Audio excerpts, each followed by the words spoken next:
Chekhov's gun is a concept in storytelling which states that if you're going to introduce something or describe something for any meaningful amount of time, you should eventually use it in the story. The reason I bring up Chekhov's gun is because I have noticed something recently in a few stories, anime, that I've watched in the past few years. The ranking system of many anime is heavily introduced, but very rarely ever fully explored for some reason. The author usually goes to great lengths to tell us about how people will climb those ranks, or how those ranks are a physical representation of that person's competence. And those things are very cool and should be used in a story. However, in anime, particularly long-running shonen, I've seen them introduce ranks upon ranks upon ranks only to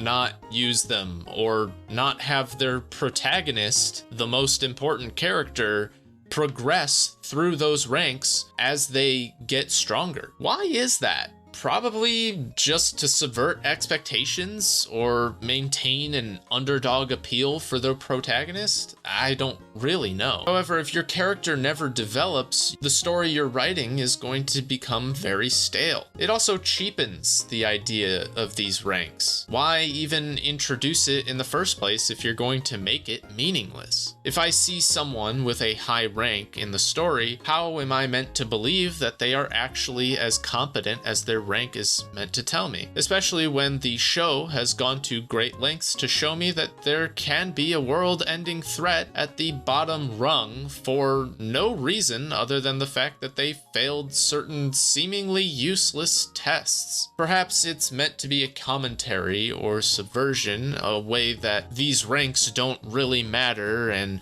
tests don't prove anything, but why would we do that? Wouldn't it be cool to actually have the ranks mean something? There is a certain appeal to things like tier lists. Anyone who has watched tier list videos or played competitive games with a lot of characters knows about that appeal. People who know about tier lists also know that just because one might have a higher tier, it doesn't necessarily mean that the highest tiers will always win, but it is a show of how much better their tool set is and how much more prepared they are for winning. Why not have a ranking system that works like that? Perhaps it's not impossible for a lower tier to beat someone in a tier that's above or 2 tiers above. And it's not impossible for high tiers to get beaten by low tiers. But overall, the rank should be meaningful. It should be a representation of that character's competence and overall capabilities. This has the benefit of easily establishing the power scaling of a newly introduced character as well. Once the writer teaches the readers about the ranking system and how it is judged and why it is judged that way,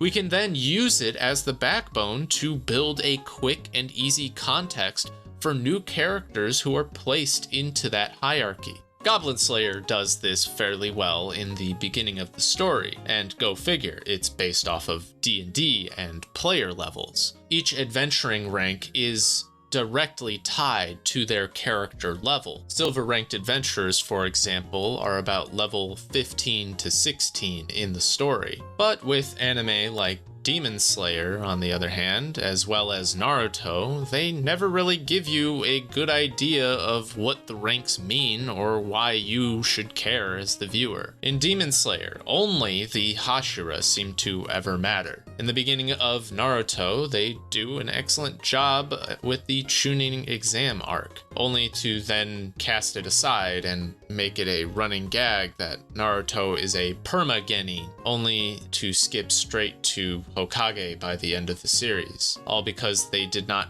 technically pass the formal exams. But then we have Jonin getting bodied so easily against enemies Naruto can go toe-to-toe with as a genin. So what is the point of the ranking system at all in that world? Why not give Naruto an exception or an honorary title as a Jonin, since he is very clearly at that level? And why has Tanjiro not once ranked up, especially when he is a part of a group that has defeated so many high-ranking demons, and that he is clearly a step above, especially as a trainee of a former Hashira. Hunter x Hunter, as much as I like it, cheapens the concept of what a hunter is very quickly in the story. It can be anything from some guy with shitty arrows to a dude who can summon an Octo Buddha and slap the shit out of you. My Hero Academia is another example of a poorly made ranking system. It's only ever concerned with the top 10 hero rankings, and while they do a decent job showing where those characters stand, it kind of loses its effect when all of the high schoolers are just as good, if not better than them, and yet they're not ranked at all. I think ranking systems, when introduced, should also serve as a representation of that character's notoriety. Other people should recognize them and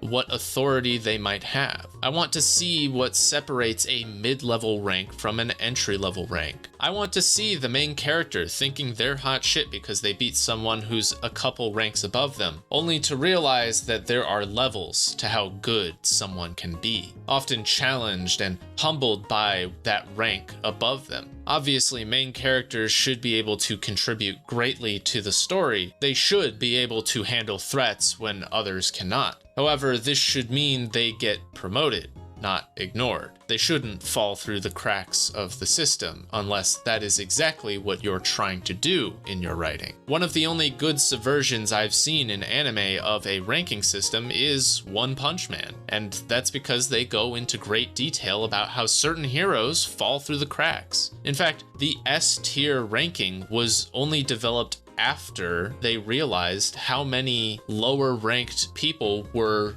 falling through the cracks of their current system. It shows that this well-established organization is not bulletproof. A lot of the S ranks are a product of a previously flawed ranking system being updated to recognize their strength, and Saitama is an example of how that system is still flawed. However, it's not flawed beyond repair. After all, the S rank and A rank heroes are definitely the most powerful in the series aside from Saitama. And Saitama, even if his rank ups are slow for the amount that he does, still climbs up the ranks and currently sits at A rank. One Punch Man does it so well that even when new characters are introduced, I get a general idea of what level of power they have just by knowing what rank they are when it pops up on the screen. That's a good ranking system. Even if they are making fun of it at the end of the day, it's still useful for us as the audience. And none of the heroes' power levels are cheapened because we recognize Saitama is the only exception.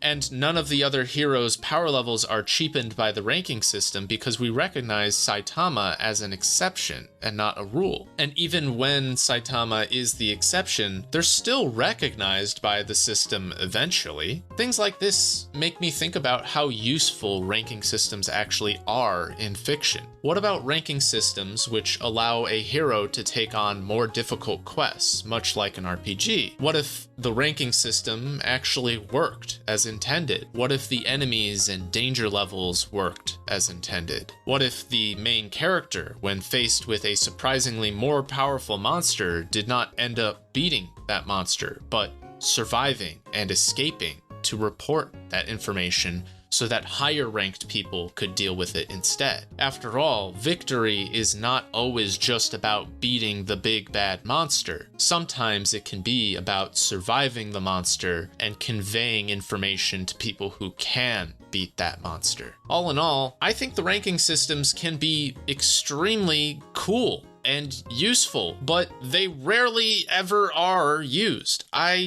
For some reason, every mangaka has decided that a ranking system should be not only introduced, but completely ignored and not used at all in the story. Stop doing that, please. I want to see people rank up. It give me happy chemical to see person rank go from rank 1 to rank 2 And I don't think I'm the only person who thinks this way. I think a lot of people are getting tired of this trope where the ranking system doesn't really seem to ever matter other than maybe the top rank. I think a lot of us like to envision ourselves in the story, or maybe write fan characters and get a good way of telling other people where they sit in the world. I'm all for breaking down established systems and misconceptions. I'm all for writing that subverts expectations and destroys stereotypes. However,